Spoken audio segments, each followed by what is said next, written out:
Շնորհակալություն, սիրելի հայրենակիցներ։ Քննարկում ենք 2024 թվականի կառավարության ծրագրի կատարման ընթացքի եւ արդյունքների մասին զեկույցը, բայց սա առիթ դարձավ խոսելու ընդհանուր 7 տարվա արած չարածի մասին 2018-ից սկսած եւ ես այս առիթով ուզում եմ հատիկ հիշեցնել այն խոստումները, որոնք հնչել են Նիկոլ Փաշինյանի կողմից եւ որոնք հատիկ չեն կատարվել այս տարիների ընթացքում։ Սկսեմ թերևս գլոբալից 2021 թվականի հունիսի 7-ին մեծամորի բնակիչների հետ հանդիպման ժամանակ դուք հայտարարեցիք, որ առաջիկայում Հայաստանը կունենա պղնձաձուլարան, ոչ թե մետաղ պետք է արտահանենք, այլ պատրաստի արտադրանք տանք։ Եվ այդ ձուլարանում մոտ 5000 աշխատող է լինելու։ Իհարկե, այդ ձուլարանը չկա, ոչինչ չենք լսել այդ ձուլարանի կառուցման մասին։ Նույնը նաև ատոմակայանի մասին է խոսքը, միայն գիտենք, որ ձուլարանի մասով Նիկոլ Փաշինյանը մի առիթով ասել է, որ ապաշրջափակում պիտի լինի, որ ավելի լավ ընթանան մեր գործերը, բայց ոնց որ ապաշրջափակման մասով էլ մեր գործերը լավ չեն ընթանում։ Խոսելով օրեր առաջ Երևանում ատամ լվացողների մասին, Նիկոլ Փաշինյանը շոշափեց Հայաստանի համար կարևորագույն ջրային ռեսուրսների խնդիրը։ Եվ այս առիթով ես ուզում եմ հիշեցնել 2018 թվականի մայիսի 8-ին Երևանի Հանրապետության հրապարակում կայացած հանրավայքի ժամանակ Փաշինյանի խոսքը, որ կաթիլային ոռոգումը պետք է դառնա համատարած երևույթ, ինչը հնարավորություն կտա էապես խնայել ջուրը։ Եվ սրանից հետո, այս հայտարարությունից հետո կաթիլային ոռոգման մասով իհարկե որոշակի ծրագիր մշակվեց, բայց այդ ծրագիրը մեծապես անարդյունավետ է, մարդիկ չեն օգտվում այդ ծրագրից, այն պարզ պատճառով, որ այդ ծրագրով հաշվիչ տեղադրելը ավելի թանկ է, թեպետ սուբսիդիա կտրամադրվի դրա համար քան ընդհանրապես ամեն ամիս ջրի համար վճարելը։ 2020 թվականի հունվարի 25-ին հայտարարել էիք, որ Հայաստանում գործարկվել է ներդրումների աջակցման կենտրոնի 1 պատուհան համակարգը։ Այն Հայաստանում ներդրումներ իրականացնելու մտադրություն ունեցող տեղացի եւ օտարերկրացի գործարարներին կուղեկցի ներդրումներ իրականացնելու համար անհրաժեշտ բոլոր գործընթացներում կտրամադրի համալիր աջակցություն մի շարք ուղղություններով, սկսած ոլորտի հնարավորություններից, պայմանից մինչև ծրագրի ընթացքում առաջացած խնդիրների օպերատիվ արձագանքում։ Այս 1 պատուհանի բարիքներից օգտվողների մասին մենք ոչինչ չգիտենք, ավելին տնտեսագետները ահազանգում են, որ այդ 1 պատուհանը որևէ դեպքով չի օգնել եւ չի բռնել գործարարի ձեռքը, որպեսզի զերոյից Հայաստանում ստեղծի տնտեսություն։ Եթե կան այդպիսի արդյունքներ, կխնդրեմ ներկայացնեք։ 2018 թվականին Ֆրանսիայի հրապարակում հայտարարեցիք, որ պետք է Հայաստանում ձևավորվի հակակոռուպցիոն ունիվերսալ մարմին, որը պիտի ղեկավարի միայն ընդդիմությունը, եւ այսինքն ընդդիմությունը առաջադրի հակակոռուպցիոն մարմնի ղեկավարի թեկնածու։ Բայց սա մեծ խաբեություններ եւ հակակոռուպցիոն մարմինը միանձնյա որոշեցիք դուք, նշանակեցիք դուք, օրենքը բերեցիք դուք, ներկայացրեցիք, SMS-ով էլ գործից հանեցիք վերջերս։ Ու նորից մյուսը նույն ընթացակարգով նշանակվեց պաշտոնի։ 2018 թվականի ապրիլի 15-ին Ֆրանսիայի հրապարակում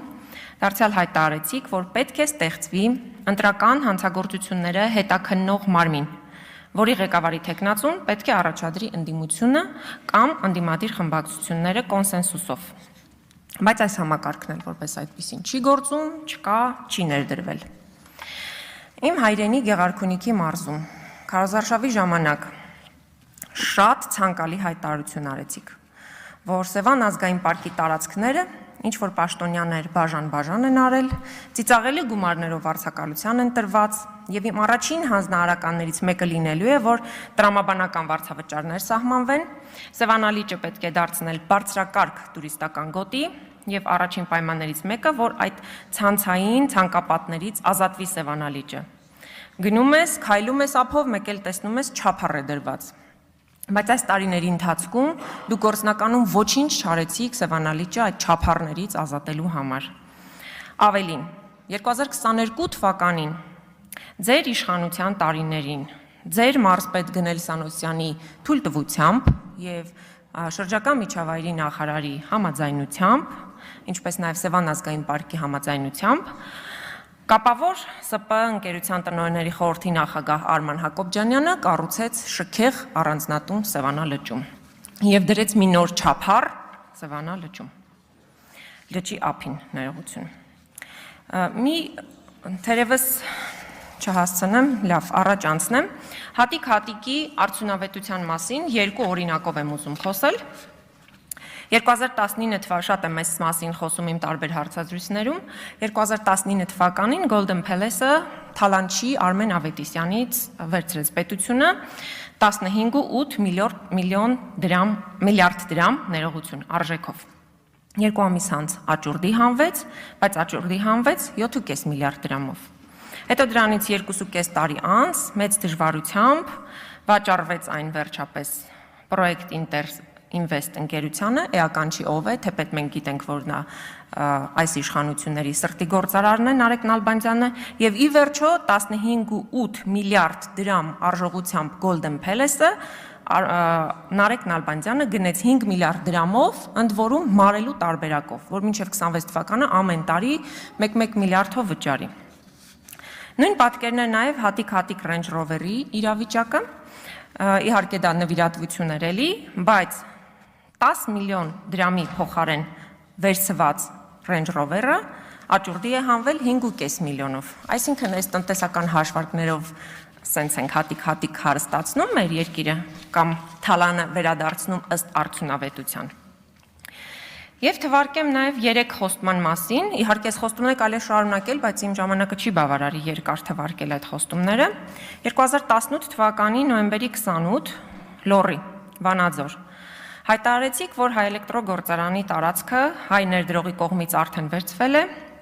եւ մեքենաշինական ոլորտի գործարան կկառուցվի, որտեղ մի քանի 100 աշխատակիցներ կաշխատեն, բայց այդ գործարանը չի կառուցվել։ Նույն քարոզարշավի ժամանակ հայտարարեցիք, որ 3 մի ներդրող մոտեցավ ինձ, ասաց, որ Կոտայքում ադամանդագործության ոլորտում ադամանդների մշակման մեծ գործարան ունի եւ մեծ ներդրում է անելու, որ կբացվեն նոր աշխատատեղեր շուրջ 2000, բայց այդ խոստումն էլ կյանքի չի կոչվել։ Այնպես ինչպես Սևանում Շաքարի գործարանը չի բացվել, որը էլի 2018-ի նոյեմբերի 20-ի խոստումներից էր։ Գավառում հայտարարեցիք, որ Ծովազարդ գյուղում տեքստիլ գործարան է ստեղծվելու 400-ից 600 աշխատատեղերով, բայց գործարանը չի գործում, ներդրում չի արվել, ֆաբրիկայի տարածքն էլ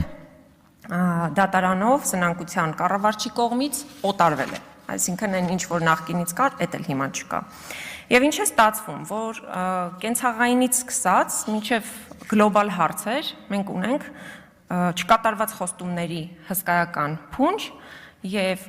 մենք գործ ունենք այն իրավիճակի հետ, որ Հայաստանը կառավարվում է ստի միջոցով։ Դուք ստացել եք մարդկանց վստահության քվեն, բայց շարունակում եք խաբել քաղաքացիներին։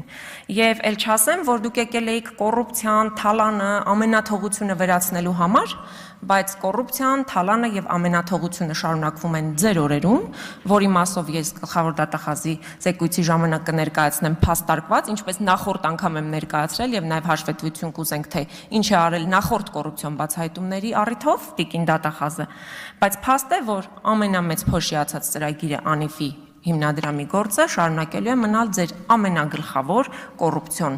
գործարքը, որից դուք չեք կարող խուսափել, որովհետև դուք եղել եք այդ ծրագրի գլխավոր դերակատարը։ Շնորհակալ եմ։